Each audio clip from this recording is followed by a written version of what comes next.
Over the past few years, there have been many high-profile cases regarding poverty and poor social conditions in Aboriginal communities.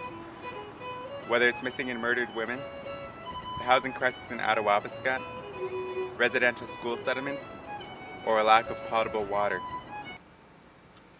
This has resulted in many people who believe that Aboriginal peoples choose to remain economically dependent. This just isn't the case. Many Aboriginal communities have worked long and hard to overcome barriers to economic development. Their approaches include education agreements. Agreements were signed with Mi'kmaq and BC First Nations in 1998 and 2012 respectively. These agreements would see these First Nations assert jurisdiction over education in their communities.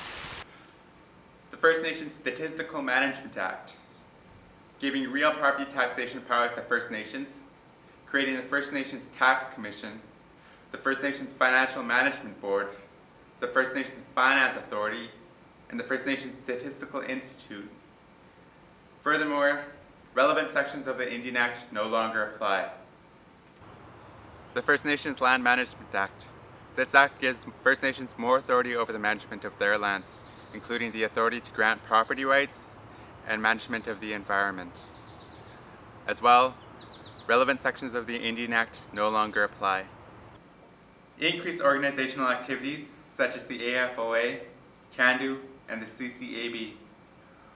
Organizations such as the Aboriginal Finance Officers Association, the Council for the Advancement of Native Development Officers, and the Canadian Council for Aboriginal Business provide important resources for information and policy sharing, as well as professional certification of their membership.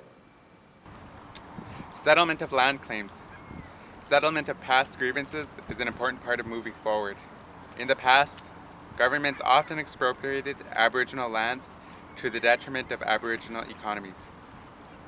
Other development laws and agreements, such as land codes, bylaws, and constitutions. First Nations have enacted these to better manage their lands, assert their lawmaking authority, and govern themselves more effectively.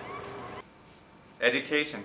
In the 2010-2011 school year, there are more than 18,500 Aboriginal students attending post-secondary institutions across Canada. More than 2,200 of them were business students.